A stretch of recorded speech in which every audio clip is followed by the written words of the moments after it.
And now, the moment you all have been waiting for. It's time for the Rad and Bad podcast by Hickory Learning Group. Here are your hosts, Mike Carrero and Sean Yoakum. All right, well, welcome to the Rad and Bad podcast, the show where we push the boundaries, Michael, and we challenge the status quo, and we get real about all things ABA. That's just what we do. That's what we do here. I'm Sean Yoakum, BCBA LBA, and alongside me is my co-host, Mr. Mike Carrero, BCBA LBA, and we're here to have the conversations that matter, raw, unfiltered, and backed by experience, research, and collaboration with others in the field. Again, fair warning, no topic is off limits. We're going to talk about all the hard stuff, ethical dilemmas, controversial practices, real life struggles of behavior analysts. It's going to be everything. I can't wait. I can't wait for today. What about you, Mike? I'm excited. I mean, as always, we get to talk about things that historically have frustrated us. And I know that you guys are probably experiencing as well and probably have said something about. But that's why we have these conversations, because they might be tough. They might be uncomfortable. But at this point, we're tired of saying someone's got to change, so we're going to be the change, and we want you to come along with us. I agree with that wholeheartedly. Again, that's why we're here. That's why we're doing this. We're doing this because we want people to have healthy debate. We want people to know exactly what we're thinking. And again, today's topic is going to be really talking about, I guess, parent involvement in ABA therapy. Yeah, I mean, this is hot take episode number 1. Because this is going to be a whole series of all the things that we've experienced and you guys have experienced, where we talk about our experience of things that we think should be an industry standard, which, mind you, we are not asking for anything crazy. I think we're asking for the bare minimum at some points in times, and we've never been given. I think, but that's where we start with having healthy debate, right? Because we don't want to be right. We want to know what's your perspective, because you as an owner, right, you have to make a business profitable. That's the only way we get to do what we do. But can you do it the right way? Can you do it with leading with our values and knowing that you and I share similar values? Yeah, I mean, when I first met you, I was like, this guy is literally cut from the same cloth. Same. For those that don't know, crazy backstory. All right, crazy back. Let's get into this before we get into the show and talk about the parent model. But Mike over here, all right, Sean over here, all right, the two of us, we both moved down to North Carolina, the great state of North Kakalaki. Moved down here around the same time. Okay, same year. We both took the exam on the same day, in the same testing site, and our certifications are literally what? 4 numbers. Like 4 numbers apart. So it's absolutely insane. Yeah. Like that backstory and stuff. And we live in the same town. We are a solid 6 minutes away from each other. Yeah, we live in the same town. Ridiculous. I forgot about that. So yeah, there's a lot going on. The other thing too is, if you couldn't notice, I'm drinking coffee. I know that was going to be a thing that we talked about, so I made sure to have a cup of coffee. This is the finest Sheets decaf blend, because I had to get gas on the way here. But yeah, I'm just excited. Just kind of talking in general about, I don't get it. Mike, make the math make sense to me. I don't have enough calculators. Make the math make sense, and I say that because we've been doing this for however long. I mean, I've been doing this 15 years, you would say, right? I never understood it. Any place I worked, school, private ABA, insurance-backed ABA, I never understood why there was not a greater emphasis in parent training. Do you want my honest? I want your honest answer on it. Well, let me ask you as a business owner, what makes you more money? I mean, that's the answer. Unfortunately, that's not the right answer. It shouldn't be the answer at all. But it's the business answer. I mean, it depends on what we're talking. So, if we're talking insurance-funded ABA in the state of North Carolina, your direct care and your supervision is what makes more profit, because that's a higher reimbursement rate.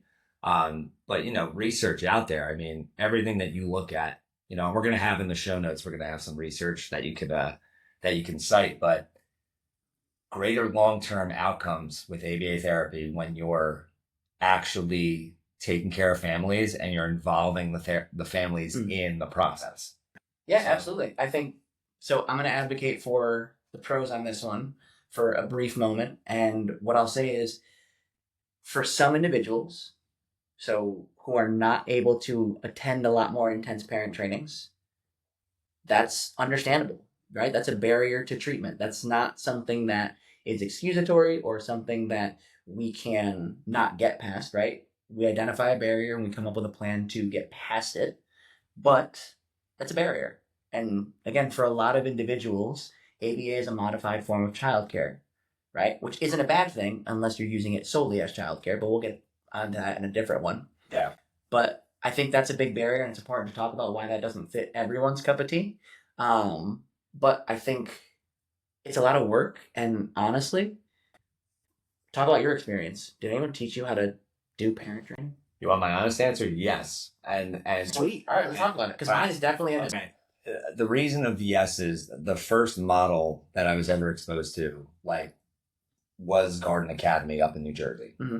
And that was part of the package when a student came to the school, was that parents had to be involved and you would do parent meetings, mm-hmm. or they would come into the actual school to get parent training done. So it was really cool to see some level of parent involvement. Now, was every parent involved? No, right? And we'll talk about that because there are some accessibility challenges, there's scheduling conflicts, there's all that stuff. We get that there's variables. We're trying to say is you got to overcome those variables because it's essential to long-term outcomes. But yeah, I got a good healthy dose of it's important for parents to be involved, mostly because I got a sibling that has autism. So I saw the effect that it had when my mom was not getting effective parent training. It's a much needed service. I think it's underutilized. Regardless of what the challenges are, I think we need to do better in the field. That's my hot take. It's going to be my hot take forever. We need to do better. I 100% agree with you, but for healthy skepticism, let's have a quick debate. I'm going to be 100% against what you're pitching. I think a direct model is the only thing that we should prioritize, because if we want it to work, we need to give maximum amount of opportunities and then show the parents what they can do. I don't disagree with you. Direct care is still an important avenue. But if I'm going to sit here and tell you that you need to do direct care on a 30-hour model or a 40-hour model, whatever it is, right? It still is such a small percentage of the amount of time that client is actually going to contact direct care ABA. If you really break down the numbers from a weekly amount of hours that there is in a week, it's 168 hours. Shout out to Jack Yoakum. Jack Yoakum, that's my dad. He's the one that taught me this from a financial standpoint, and when you try to decide if you're going to take on additional responsibility. Mm-hmm. So that's where this 168 premise comes in. So it's you budget out your hours in a week and you figure out, okay, this amount of hours for studying, this amount of hours for leisure. But I just took it and said, you can apply that to ABA therapy. You can apply that to anything. So if you got a kid that's getting services for, we'll say 30 hours, I'll be nice. And that's standard. Low in terms of a clinic model. We typically see pushing higher models. Most people are 30 and above. You don't see a bottom out with 30. Right. You don't see that. But I use 30 because 30 is around the exact same amount of time that a kid is in school. Yeah. Right. Absolutely. So you're looking at 6 hours, 6.5 hours, right? So whether a child's receiving that ABA therapy or attending school full time, let's call it 30 hours, right? Do you know what the percentage of that is in their week? I would ballpark it 20%. Call it, 18%. So if we go with that, that's 18% of the amount of time that they're actually spending. This is not a lot of time. In direct care. So I never understood why we're putting such an emphasis on 18% of the amount of time that's in a child's life. Or a young adult, right? So then now we can break this down even further. If a parent is lucky, maybe that kid's getting 8 hours of sleep a day. Maybe. And that's a totally different topic. It's definitely not happening, but hey, we'll see. I'm being generous.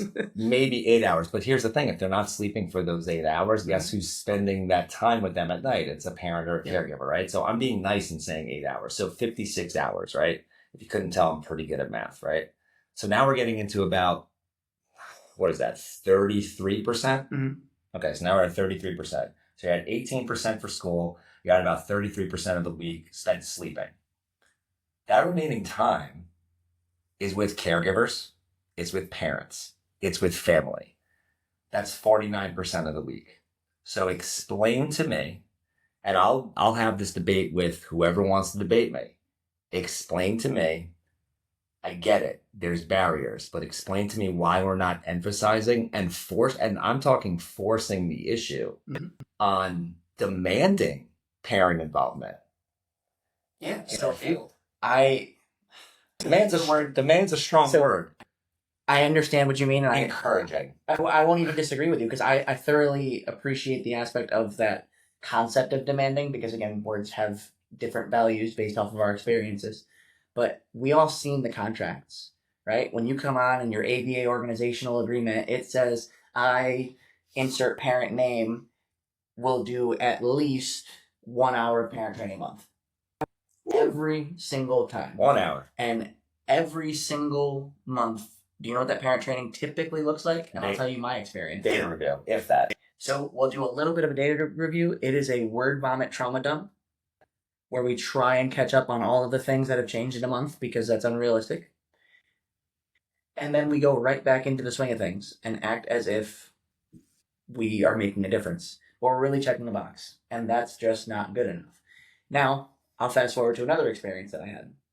I've worked with individuals where we implemented a training model where we did, and I do this currently with families, we do homework. We go over a core curriculum that we're working on, and as you know, we're designing that, right?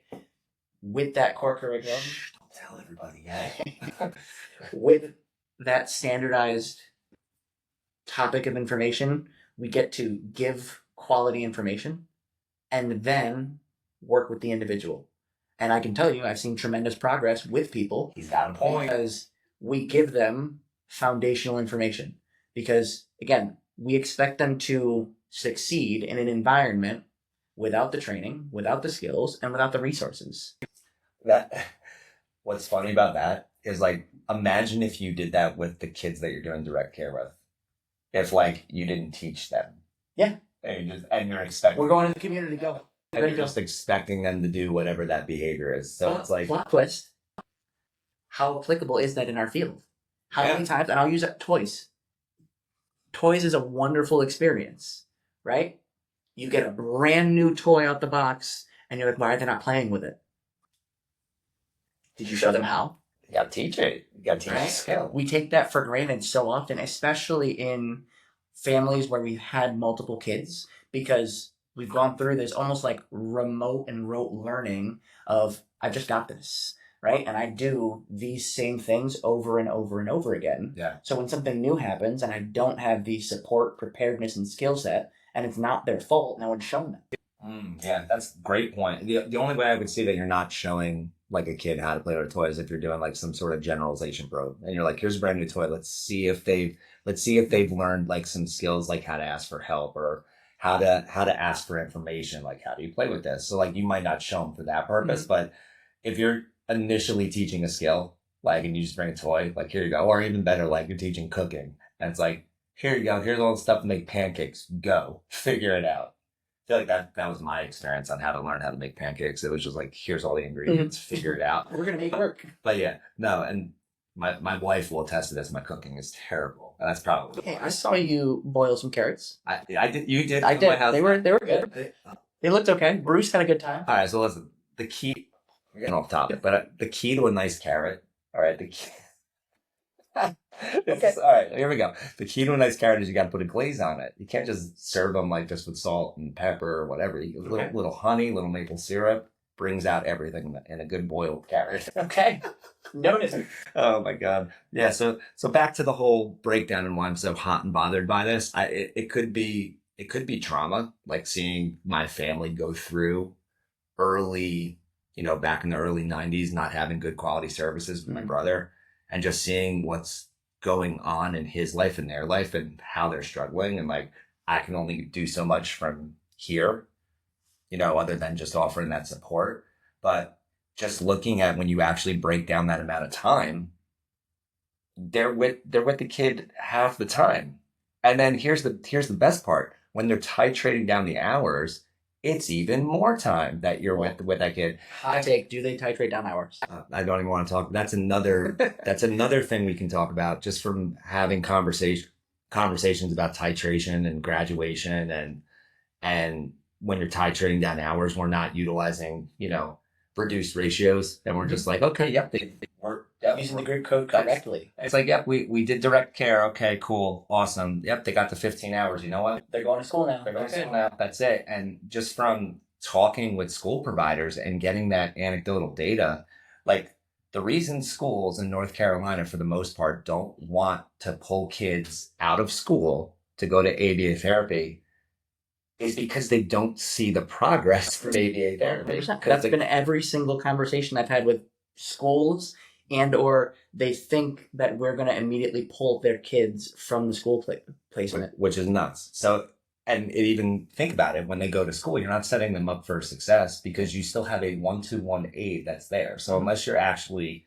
titrating efficiently and reducing those hours and reducing the ratio, you're just setting that kid up for failure. It's the same thing that I argue with when you design interventions. If you're not feeding out reinforcement, that kid is going to be reliant on whatever that reinforcement is. So the whole idea behind this whole model with the hours and breaking it down is just to show you that children spend significantly more time with their parents. So what do you do, right? What do you do to, I don't know, help families out when they're being educated that there's only one way to do ABA? And that's where we come in and what we're thinking about doing and what we have been doing and seeing some success where you can basically have a true potential for generalization, lasting progress. You're giving them support in the natural environment. You're giving them support in the home, the community, everyday life where they need the support. Yeah. I think the hardest part, at least that we've experienced so far, is getting buy-in, right? Because we're doing something different, and different is uncomfortable, and different means potentially scary, right? Terrifying. And it shifts a little bit of the ownership from you fix my problem, Sean. Take care of my child, fix my quote unquote problems. I will try. And everything will be better, right? Versus, hey, Sean, you and I are a team now. I'm going to give you skills, support, knowledge, resources, you name it, and we are going to crawl, walk, and run our way through this so that regardless of what you find yourself in, you're successful. Because fading out of hours doesn't mean checking the box on an assessment kit. It doesn't mean that you have mastered X amount of goals, because you and I are learning new skills every single day. Which means parents need to be able to have the structure and support to say 3, 4, 5 years down the road, oh my goodness, you just brought up a great point. You just said something like, me and you are learning new skills every day. Why? Because we were taught how to learn. Yeah. Right? I don't have somebody here 24 hours a day. Well, let me rephrase that. I have my wife. So my wife is my 1-1. Shout out Danielle. But we don't have that. Now I'm not saying this that like there are going to be some individuals in the population that we serve that might need that 1-to-1 support. I'm not trying to overgeneralize this, but it speaks to the point where we should be teaching kids how to thrive on their own and not rely on those supports. And the way that the model is currently set up, it is not preparing. Someone correct me if I'm wrong. Leave a comment on our post. Message me on LinkedIn. Show me and prove me wrong. I would have a hard time trying to do so because not a whole lot of people are doing what we're doing in that aspect of things. But to the people who it matters the most to, once they see it, they won't ever disagree with that. because I'll tell you firsthand with families that I've worked with, once we unlock that skill, it's a lifelong product. And they continue to recall what's happened. I can tell you some of the families that I work with, I hear your voice saying, don't do that, right? Or it's very different and difficult because we work with some younger kiddos. How many times do we want to be that rescue person? Because my child's crying or they're upset and I know what they want and I want to prevent it from happening. Unfortunately, that's avoiding. Oh, yeah. We're going to have to talk about that. And we use it as examples, but we teach the skills that matter. You just set the teaching opportunities. We treat people like independent adults because what do we want them to be when they grow up? An independent adult or a more independent version of themselves, which means we have to teach them and those around them how to support them. Yeah. It's no different than when you work with individuals with different language acquisition, right? I wouldn't just give you a language and then throw you in the community. You're not going to be successful because no one around you understands that language, right? I haven't traveled, but I've been to a variety of different places from a military perspective. Where you been? Let's pull. Where you been? Some of them I can't really particularly talk about, but a lot of other places. You're not allowed to talk about it because declassify some Army information. No, I wish. We're just not. Yeah. I'm not that cool. But when you, again, talking about cultural immersion, yeah, right? You get people who have never learned a language that through learning in their environment where it matters the most, they start picking up on skills. Wouldn't it be better if you had a tour guide that taught you how to learn the language while you're applying it? This is the same principle, but we do the same thing. We teach these individuals the skills that matter, and so that the parents can replace us, because that's the goal. They're in their lives forever. I'm here for a finite period of time. I mean, I would love to be in everybody that I'm working with's lives forever. That'd be awesome. Right. Like, hang out with people. I think about like other clients that I've worked with in the past, and I'm like, I wonder what they're doing now from like 15 years ago. And thinking about it, they're like 25, 30 years old. Mm-hmm. Right? And that blows my mind. Like, wow, they're not actually adults. And then I think about it, and I'm like, a lot of those clients that I was working with, guess what wasn't happening? Parent training. And then I start thinking, and I'm like, oh my goodness, what might be actually going on in that house? But I mean, some of these talking points that we want to talk about with this whole parent training model is mostly looking at like accessibility and the challenges that face the accessibility, because where we are in the country, like we're in rural North Carolina, and you see this across everywhere. I mean, provider shortages, staff shortages, right? Anytime. So wouldn't it make sense, right, if that's one of the number one barriers to getting ABA? I see it all over the place. Every company's hiring, signing bonuses to come on. Like, that's a totally different topic. But hiring shortages, not even quality. We're not even talking about quality staff. We're just talking about staff before you can get quality. We're just talking about getting bodies. I hate to say it. We need a body. We need someone to provide the therapy, right? We're not even talking BCBAs. That's another avenue. I mean, there's a severe shortage of BCBAs, even though there's been like, I think they said since like 2020 something, there's been like an 8% increase in the amount of BCBAs, right? We're still at around like, I don't even know, 30, 40,000 BCBAs it's really in America, just America, right? That's not enough. Not at all. Right? That's not enough, right? So just knowing that there's these staffing shortages and that's a barrier, I'm not understanding why we're not pivoting as a field and trying to figure out how we can teach families, right? Because when you look at where we live, right, logistical things, we're in rural North Carolina. There's long wait lists wherever you go because you can't find staff, right? Travel burdens. Like, we see some clients in the mountains, in the Blue Ridges, and we're driving through mountain roads. We're driving down dirt roads to see clients, right? Stoplight towns. Right? So looking at that, that's a barrier, right? The other thing that you can talk about is, cost of ABA therapy, like the burden on a family if they don't have insurance, or... Well, even if you do, you still have to have gas and like the availability to, even if you do telehealth. Can you afford a good enough internet connection? Do you have good enough internet in your areas? Because some of them, correct. Don't. That's a big barrier. I know, like, previous companies that I worked for, I remember, getting hotspots to these families to provide telehealth services.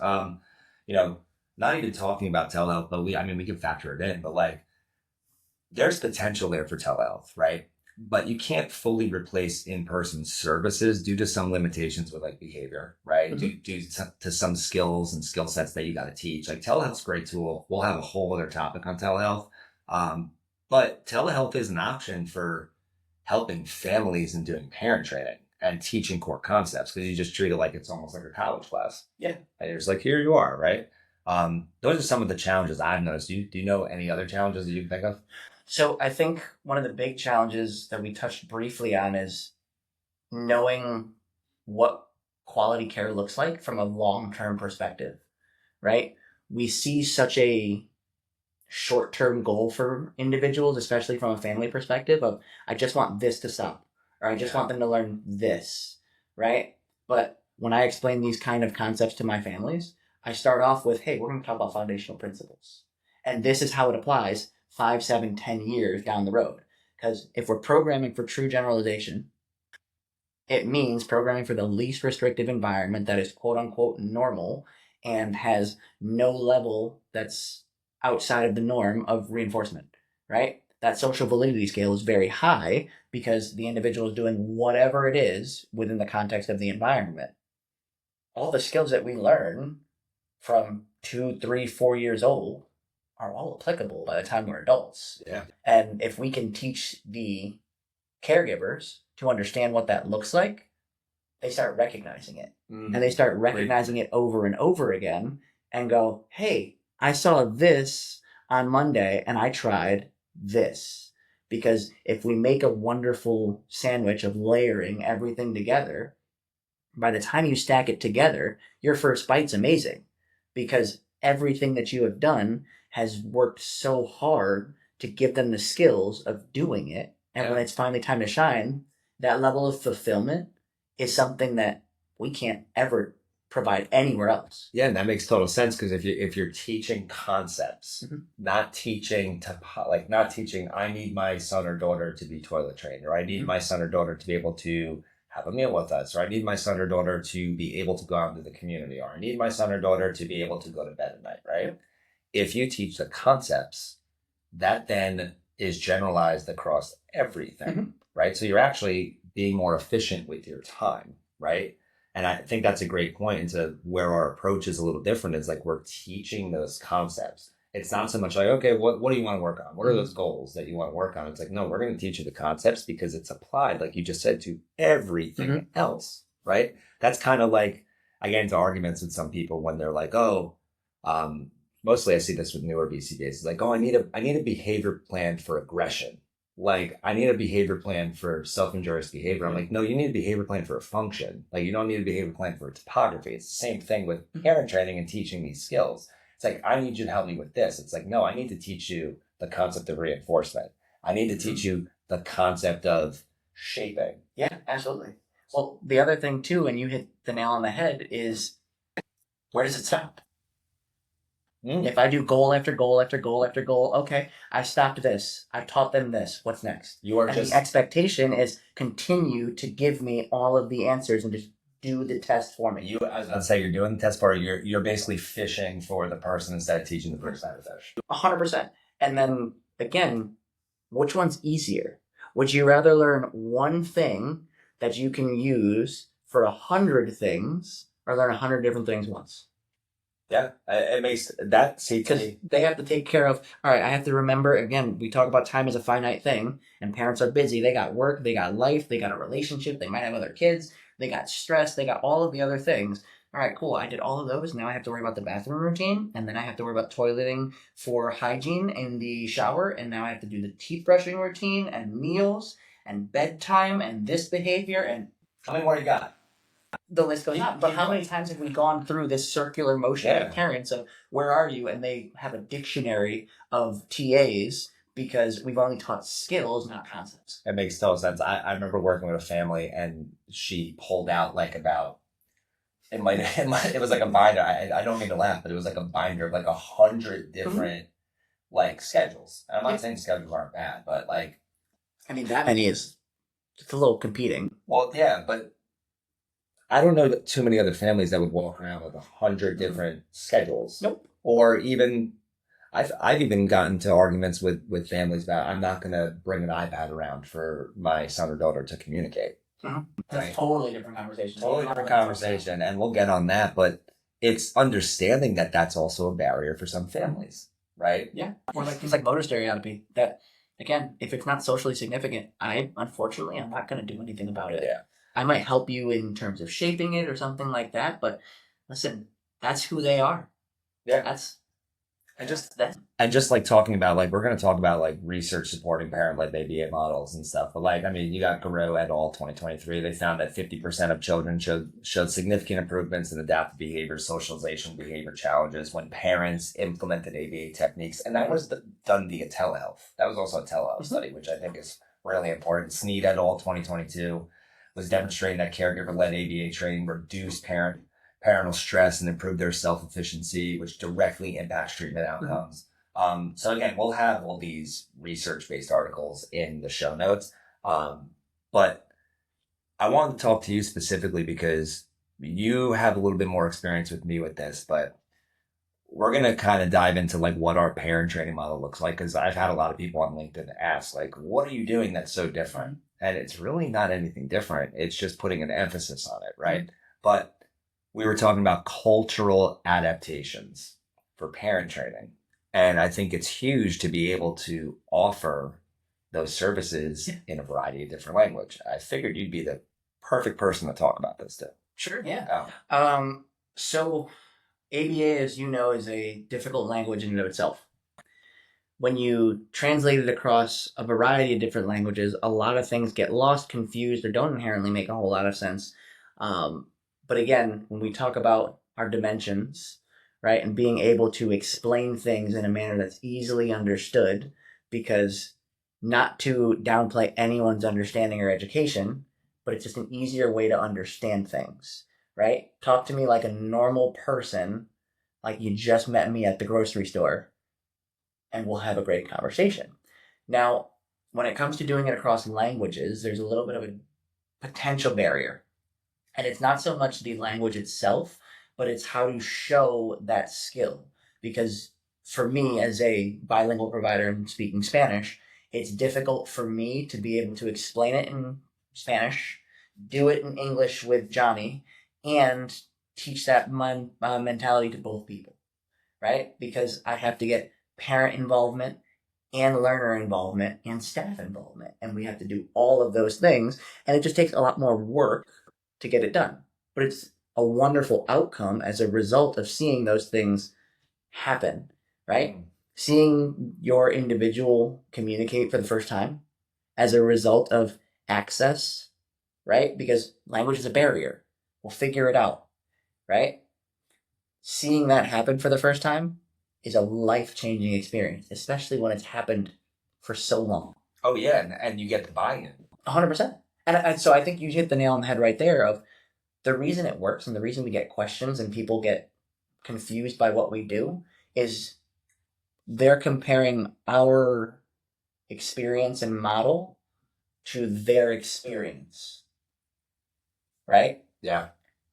If you don't work on the buy-in and the parent's vision of those goals and those lifelong trajectories, then you're not going to see that outcome because they see you one time and they go, yep, talk to you later. That's a great point. That is a very good point. It's like that would be, and one of the issues that I sometimes have with therapists that are on cases, like with direct care, right? You're implementing goals, right? How do you expect somebody to make clinical progress if you run something one time? Mm-hmm. One time. And like one time makes no sense, yeah. Right? And then the best is like when that gets put on like a soap note or like a session note, and it says like, "Oh, they got it correct 100%." It's like they did it. Boom, mastered. You're good. Mastered. 3 trials, it's mastered, right? And then here's the other great thing, right? I love like one-to-one therapy. Mm-hmm. Let's just put one tech like with that person, then you don't have the generalization. And we'll touch on that as far as like with our model and like what we do, but. Yeah, the cultural adaptations are huge. Well, and you know another piece is huge that we do too? No idea.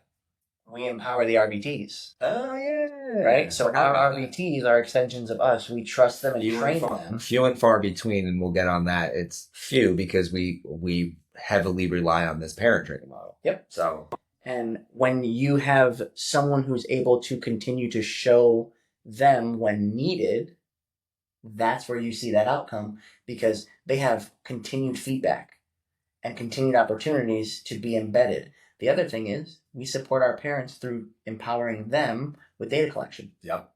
They get to be involved and show us in live time what happened over the weekend. What happened when I left parent training, right?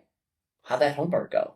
We can assign them those opportunities, giving them that hands-on experience, and that gives us continued talking points to determine whether or not they have that skill yet, or we have to continue to shape that behavior. Oh yeah, and I mean this is a plug. I'm going to plug this company right now, but High Rasmus, game changer. Shout out High Rasmus, because that whole parent activity and like parents can log in and take data. I'm sure other data collection apps do it, but they seamlessly. I mean, for our model and with parent training and built-in curriculum, and I mean it's great because they literally log parent activity data and it's real time. And you can comment on like videos and all that other stuff. So, I mean, it's been a blast working with High Rasmus because it fits what we're trying to do. You know what else is crazy about that one too? No. What's crazy? Tell me, Mike. The amount of parents that we've had go, I can see what they're telling you. Yes. I can see what you're putting in the computer. Yes. I can see my kiddo's goals in live time. Every I can see the graphs. I can see progress. I can see when you change things. Do you know how much more comfortable they are every time they see that? It's I've had questions asked, and I'm like, yeah, I'll tell you what all of these wonderful acronyms mean, because again, they mean something to me. I went to school. I know what it means. I've had experience practicing. What is DTT? I have no idea. It's the thing that the coyote dropped on the Roadrunner. Oh, you're right. Or is I think that's TNT. That's TNT. Close enough. Yeah, that's We're dyslexic. It's fine. But again, giving that hands-on experience and transparent understanding of the terminology, right? Because yes, from an insurance perspective, they want to see some of the big words, right? Because they go, this is a science, you need scientific terms. But for the parents who we encourage to read the note, who we encourage to look at the data, take the data, be a part of it, that gives them the understanding of what those core concepts are and how to apply them. Because our notes show, hey, we did this, and this is how we did it. So even after our training is done, they have tangible things that they can come back to and go, what did we work on? Oh, yeah. Okay. I can do that again because the skill didn't change, or we're applying it in a pivotal manner to something else. Oh, yeah. I mean, excuse me, I just burped into the mic. My apologies. That was terrible. It's probably from drinking all this coffee. That's definitely what it's for. I mean, this is decaf. Yeah, I mean, I'm nuts. I mean, I don't even. You're allergic to nuts. I am allergic to nuts too, but in all seriousness, the reason I drink the decaf is I already have enough energy. I can only imagine what I would be like on like a full caffeine binge. We'll have a whole morning podcast of that, so that way I can actually drink coffee because I don't drink decaf. It's a waste of time. I just like bad breath. That's literally why I drink the decaf. I'm gonna move a little bit further away, but I'll be the farmer. That's why I drink it. I mean, we kind of touched on cultural adaptations. There's definitely power behind teaching in a natural environment where a kiddo is most likely going to be working, and I like to phrase parent training as on-demand ABA. Yeah, because we're now in this era of everything is at your fingertips, right? Mm-hmm. So if you're teaching a parent all of these skills, and the other thing we touch on too is like we teach our parents the competency. It's not just like here you go, you got it. It's like no. We got to make sure you're operating at competency, and we have metrics that analyze that competency. And a skill is not mastered until you're at that competency. And we do data checks, and we have our RBTs actually do data checks on the parent. So it's just good to see that, knowing that parents are majority of the time are with their kids, right? That allows for constant reinforcement of skills, right? It allows to the learner and to the parent. Correct. And it also like we said before, if you're going with this model, it now eliminates all those scheduling conflicts, provider shortages, geography. It's no longer a thing. Yeah. It's no longer a barrier. Now, the one thing that could help us is if the BACB decided to say, hey, you know what? We're going to allow parents to become RBTs and work with their kid. Now, right now, because of multiple relationships, not a thing. Yeah. But they're with their families anyway, and Mhm. we're giving parent training. So how is that in not a multiple relationship if they're working with a kid? There might be some subjectivity there, right? So I don't understand why you can't allow it because they're working with their son or daughter anyway. I think it's just because it keeps it very black and white, and it doesn't, for lack of a better word, cause like insurance fraud. Yes. Because again, you can say that you're working with your child at any point in time, and that's where that gray area happens. And as we know, like ethics gets gray, but it's really black and white. It doesn't have to be the gray area. You find the gray and then kind of toe that line, and it really shouldn't be that way. I think one of the pieces that you potentially missed in terms of like the barriers is when we talk about life happens, right? What if they have to move? And they move to a different area and they can't get services because they're on a wait list, right? Or they move to a different area because they feel like moving somewhere and there's no services out there. Yeah. Right? We actually, we've seen that. Mm-hmm. So, I mean, that's a typical. And if you prepare them for success, even in the interim piece of a gap in services or a like diminishing amount of services due to lack of availability, that progress is still sustained because they have a core set of skills to rely on. Oh, yeah. They don't rely on people, they rely on themselves and their skills. Yeah, and honestly, taking a break from talking about the parent training stuff, I mean, I'm looking at your shirt, I'm looking at my shirt, right? This is for people on a video, but we got some cool ABA swag. Yeah. Like, and here it is, check it out. Woo! I know you can't see it when you're listening to the audio podcast. If you know who this is, please drop a comment down below because this is, I'm going to say it, the most important person to our field. That's right. He's a radical dude. Without him, there would be no us. That's right. So for those that are listening, we'll put it in the show notes, but we do have some ABA swag. Got some cool shirts. It's cool mug. I'll zoom in so you can see it.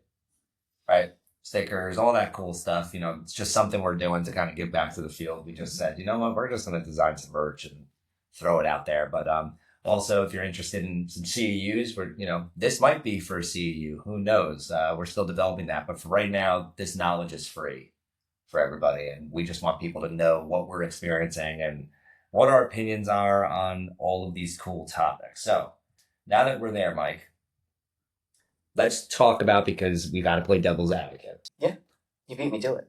What are the limitations of a parent-implemented ABA intervention and the need for support? Some of the things I saw. Common challenges might include inconsistency in parent adherence to protocols, right? Lack of ongoing supervision from ABCBA.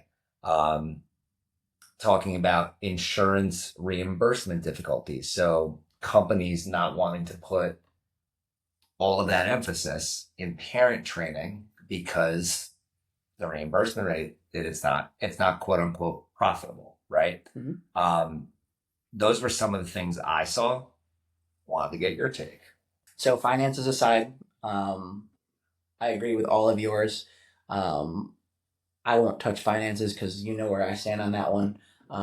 We are a values-based organization, and that Correct. Is the way that is the only way that the field should operate. But again, I will table that for another day. I won't. Once you're done talking, I will hammer that point. I think one of the big ones that I've seen is a lot of just observer drift, right? Or again, we live in a robust media world, which means you have access to a phone, the internet, something at any given point in time, which means you can access the internet. And as you and I have seen and you guys have definitely seen, the amount of misinformation that is out there about all of the topics that we've covered, will cover, ABA, not ABA, what ABA is, and what it's not. It's all present. And it takes one moment for a parent to look up something because they want an answer, because they don't have access to a BCBA, because they heard it worked better for their friend, because they just are desperate and wanting to try something new, right? You and me now are in a debate and argument because you feel that we should do this and I'm trying to follow the BCBA's lead. And now you and I are having some ratio strain and some competing contingencies, and the only person that's being impacted is Johnny and their skills. Or Susie. Or Susie. Sometimes Timmy. Or Timmy. But that's a huge piece that I've seen is, well, in my history, I've seen this. Or people talking about ABA is a bad thing. It can be. Let's talk about the reality of it is the field isn't bad, much like if you went to a medical doctor, right? You've got a cold. You go to the doctor to get seen. The doctor tells you, no, you don't have a cold. What might you do? Go to another doctor. Oh, does that mean all medicine's bad? Yes. No, it definitely doesn't. You would change doctors, right? Parents don't always know or don't have access to the ability to change providers because that model is the only thing that's available to them. And so they get a poor experience because it didn't work, it wasn't generalized, and no one taught them what to do. So those skills that were learned now fade because no one's maintaining them and reinforcing them. And now ABA is a joke because no one provided the support and structure, right? And I think we are directly seeing the opposite of that by shifting that model for families. I think that's a big piece in terms of the differences that we see. And I think another big piece that we see is just the cultural representation of like what parenting looks like. Culture shock was a huge thing for me moving from the north to here. Same. In terms of like how households are ran, how there are certain influences within the household that like prioritize certain roles and dynamics, all the way down to just general understanding of concepts. Yeah, and you have to be aware of that too with your practice. So it's not that one way is better than the other. It's understanding what are the values of that family and what are the dynamics of that family, and then we can adjust what we're doing based on those dynamics. You know, there might be times where you can't, but we do our best that we can to adjust our values for that. So let me ask you this one. We've both been in clinic settings, right? What would you do to fix it? How would you take our parent model that we utilize and apply it to a setting? Because I think that's the reality is there's a happy medium there. I mean, there's got to be a middle ground. As far as like how do you apply this in a clinic setting? Yeah. I mean, let's identify barriers first. A lot of times a kid is in a clinic. Well, 2 or 3 reasons. Mm-hmm. First one is they're told that that's the prescribed amount of hours that they need, right? That could be fiction or it could be fact. I've also heard that they need to be here because ABA is not anywhere else. Correct. They need to be there, right? We'll put that in parentheses, right? But a logistical thing and something that is a real reason why a kid might be in the clinic is because both parents work. Mm. And it's the only way that they can get ABA therapy, right? So the parent training model might not work for that particular family because of competing, like you said, competing contingencies where they have to be at work and they can't get there and they don't have the quote unquote time. But what I'm saying is you got to figure out a way how to make the time to see those changes. Now, if you really want to know what I think. Yeah. Okay. We deal with reinforcement in our field. And we deal with... What's reinforcement? Oh, God. Here we go. Why are you putting me on the spot? I'm just trying to make sure. Someone might be watching, not know. Drop it in the comments. Drop it in the comments if you want to know what reinforcement is. But we deal with schedules of reinforcement. We deal with, contingencies, right? It's the basic principle of our field, right? Yeah. Schedules of reinforcement, punishment. If we just look at that. That's a bad word. Don't say that. It is a bad word, but Bad word. You're a bad boy. That's why we're rad and bad, because we're gonna talk about all the taboo stuff like extinction and punishment and all that Kind stuff, right? extinction. Kind extinction. But if we're really looking at the core principles of our science, right? Reinforcement. What do we do with every kid before we even start working? I mean, we should be getting to know them and getting some preference assessments done. Correct. And Understanding who they are. what's going on, right? What do you think parents, in our experience, what is the number one reinforcer for parents? We talked about what do parents typically want providers to do? I mean, in a blank statement, fix their problems. Correct. So if we know that is what is ultimately reinforcing, here's how you get parents more involved, and you're going to think I'm absolutely crazy. I already do. And you're going to think that this is a terrible business model, but it's not.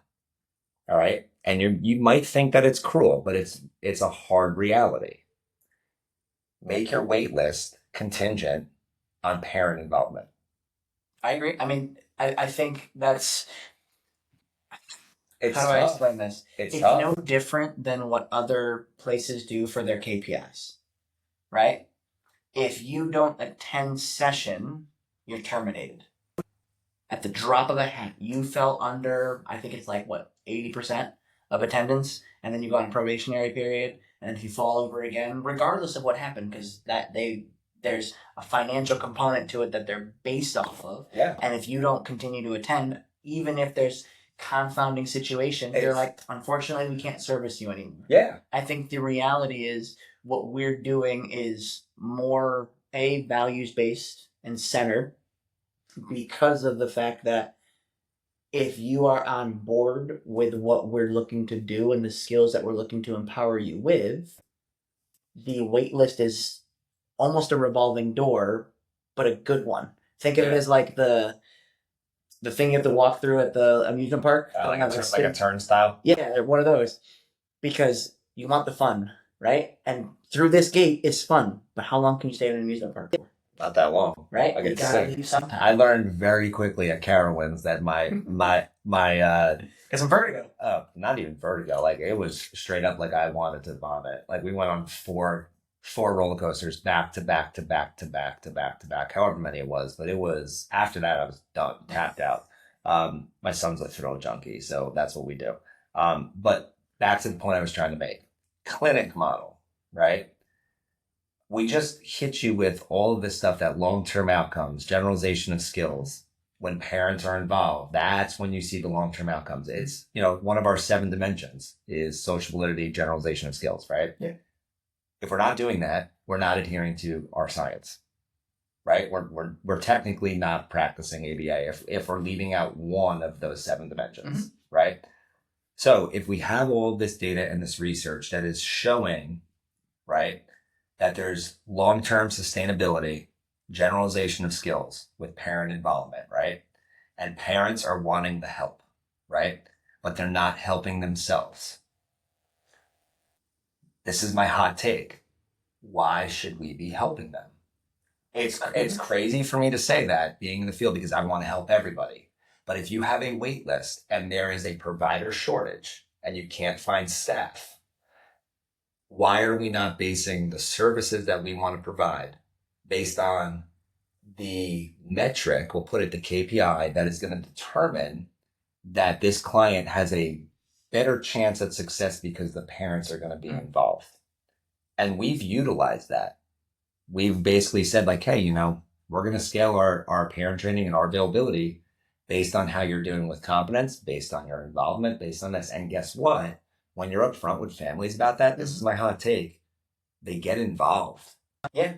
And I think the other reality of it is you set a foundation of expectations, right? A healthy boundary. You set a boundary instead of being I hate saying it, but walked all over. Yeah. And I think, so to kind of clarify some of the, not language, but like soften it. Please do, because I was very harsh. So this is why I need you here. It's not an aspect of like, we'll drop you, right? It's an aspect of, we have to stress the importance of why we do what we do, because for so long people have understood or been shown to understand that stay in this location with us for an exponential amount of time and you will be okay. And then we drop you like a fly, just gone. And that's concerning. And so parents, when they hear you might cancel services, they get really, really scared. And that's not what we're looking to do. We're not fear-mongering, looking to pressure anyone in any way, shape, or form. We're highlighting the value associated with learning a new skill. Yeah. Because you're already a parent. Fantastic. Let's make you an even better parent with the things that are important to you and your individual, because that's what matters. And giving them those skills and holding them accountable in a positive way to say, hey, just like we reinforce our individuals, who else do we have to reinforce? The parents. You did a really good job pushing through that behavior. I know that was tough. Do you need a break? Go ahead, take a couple of minutes and I'll hang out with them. Go ahead, go outside, catch your breath, make a phone call, right? Because we're all people. And to be able to support each other and push through those things and acknowledge that some of the stuff that we do is really difficult, but holding each other accountable is very important in that aspect of things. Yeah, it's definitely important. Accountability is huge. I don't want to make it sound like I'm like you don't a parent training czar and like I'm like trying to force parents. Not at all. I am never going to force a parent to be involved. Well, you can't force anyone to be involved. I'm never gonna say, hey, you need to be like, yeah, we could say you need to be involved, like the pre-med principle. First do this, and then we can do this, right? Establishing a contingency, establishing a healthy boundary of no, that's not what we're gonna do, right? But it all comes back down to priorities for me as a provider, right? I only have, and this is the thing, I only got 168 hours in my week. That was the talking point before. Kids, 168 hours in their week. We talked about a 30-hour caseload, only 18% of the time. So if I only got 168 hours in my week to help families, I'm going to prioritize the families that want to help themselves. Yeah. That's the point I'm trying to make. And that's the point that we're trying to make with our parent training model is it's not that we're not going to help families. It's that we're demanding, I'm going to use the demanding word, but we're softly encouraging involvement. And we're saying, if you're not going to be involved, we will go help somebody else. Yep. Because everybody has a wait list. Everybody's looking for services. I think as a field, we need to do a better job of our screening, our intake process. We need to be looking at which families are actually looking for the support instead of looking for glorified babysitting and childcare. And we need to, as a field, stop doing that. Yeah. And you know what? I'm going to say it. It's not going to stop. Oh, absolutely it won't. And I think the difficulty of it, and I'll say it's not going to stop yet. Correct. And the reason it won't stop yet is because this is too new, right? It's too new having a conversation about giving intense parent training. It's too new to show and hold accountability for those things because, again, this doesn't, from a financial perspective, it doesn't look pretty on paper, right? It doesn't make sense to have a revolving door of people because that's not stable, right? You know what is stable? A 40-hour model built for 2, 3, 4, 5 years. That's stable for the organization, and it's stable for the family from a childcare perspective.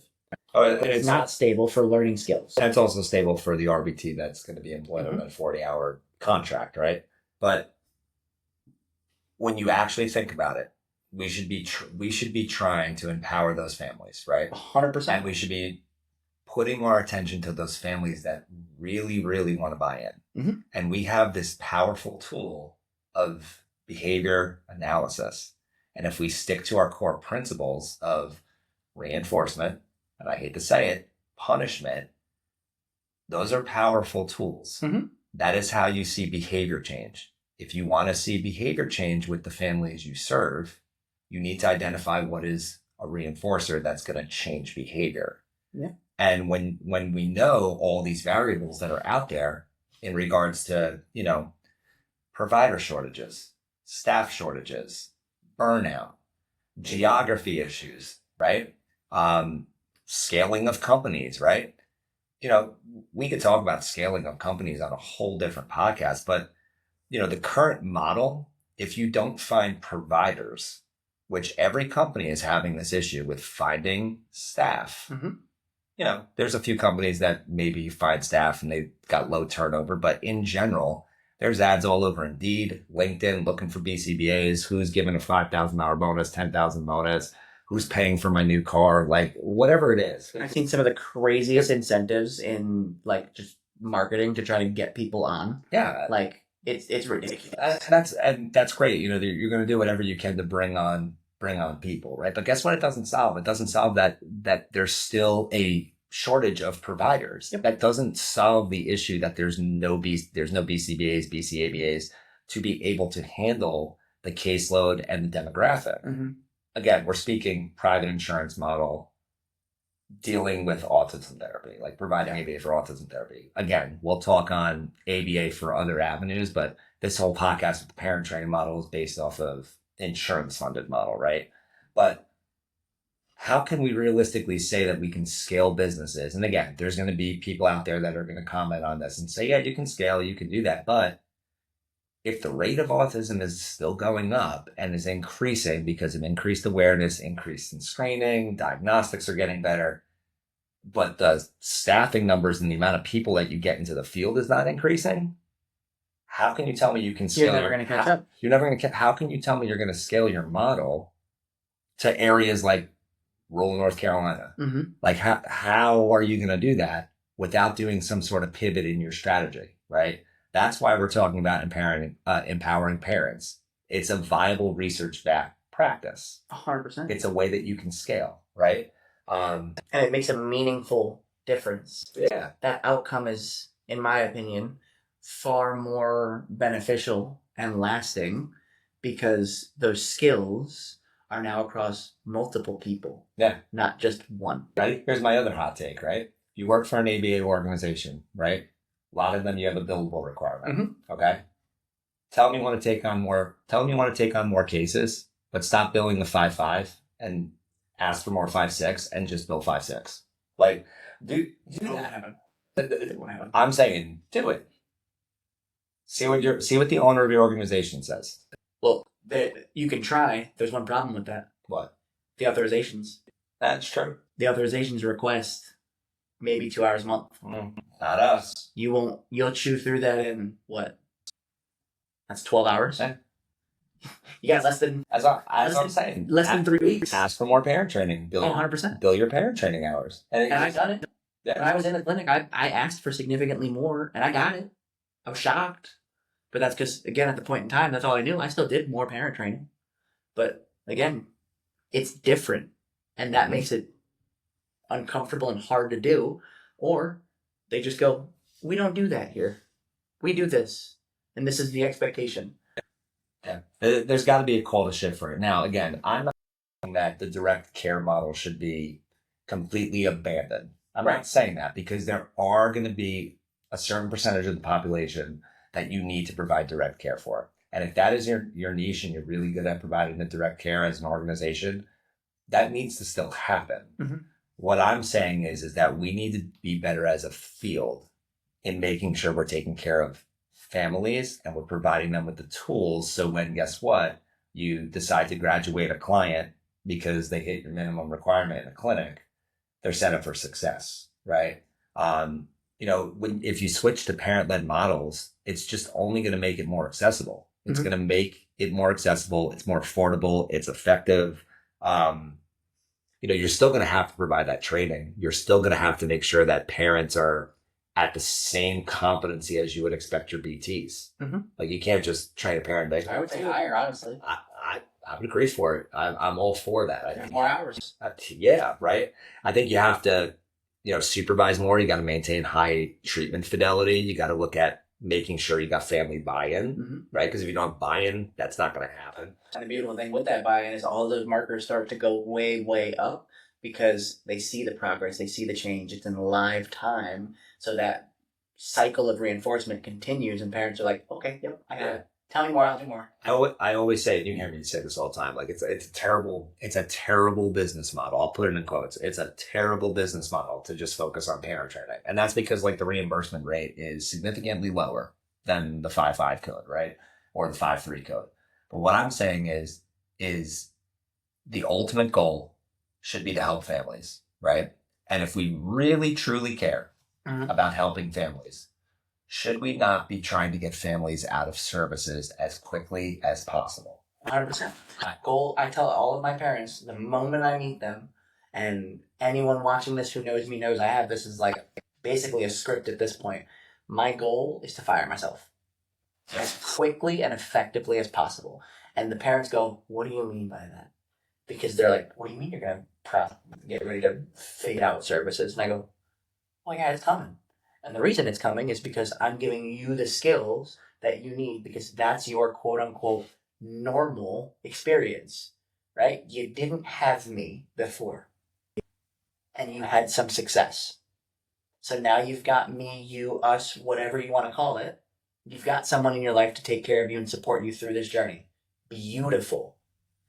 Give them the skills, give them the knowledge, give them the resources, and give them the support they need in order to be successful. Because it's not a goodbye forever. It's a, hey, we have reached that goal.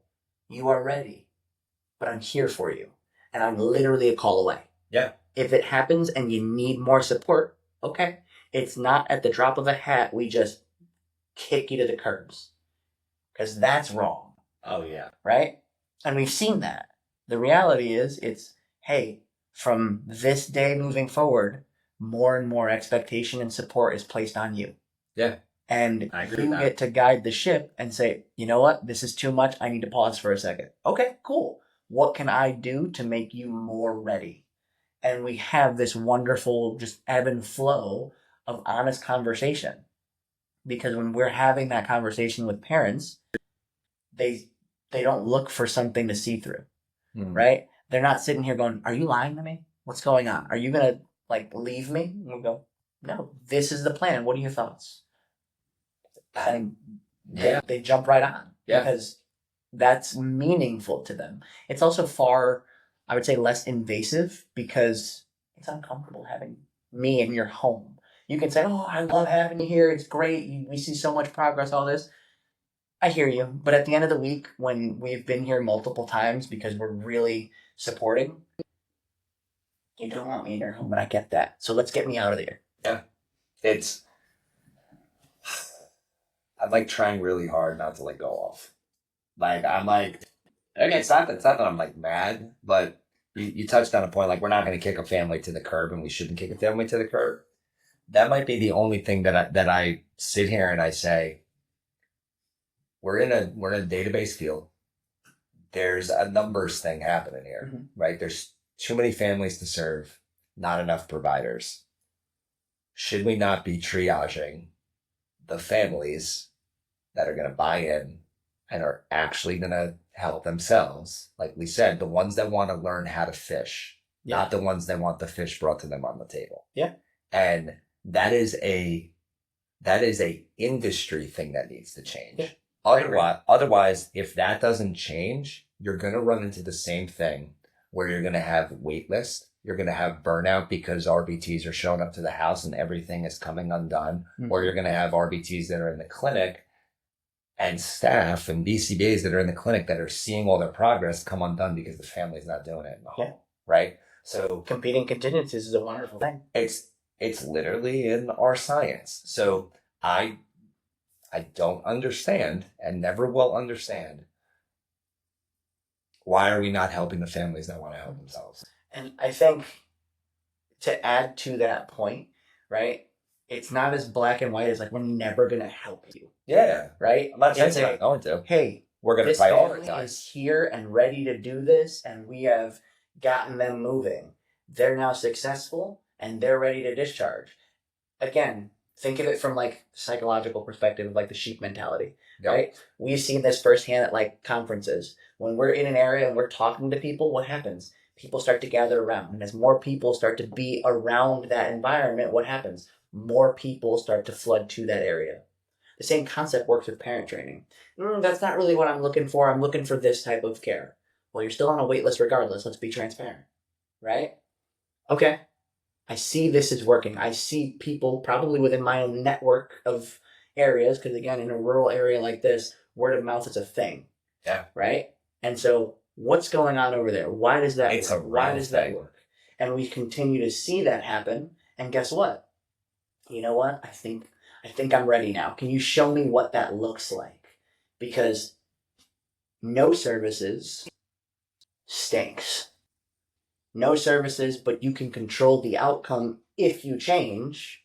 Now it's a choice. And now we have to continue to support I understand. We want to see these areas improve so we can come on and support you. And once that's there, we open the gate. That's the whole talking point behind what we were talking about is this is why the field should start with a parent training model first. Least restrictive intervention. It's how you combat the wait list issue, right? If you lead with a parent training model first. Now, I'm not saying you do your assessment. If a kid needs 30 hours, you prescribe the 30 hours. Yes, of course. But you know what you do? You take that first month of that authorization, first 2 weeks of that authorization, and you collect some data, some baseline data on your parents, right? And this is how you could actually kind of do this as part of your intake process too. Like even on your assessment, the first part of the assessment should be how available you are for parent training. Okay, we're going to do the assessment. This puts you in this pool or whatever it is, however you want to design it. But I really think you'll see greater clinical outcomes if you hierarchy and triage the parents that, like we said, want to learn how to fish as opposed to the ones that want the fish handed to them, right?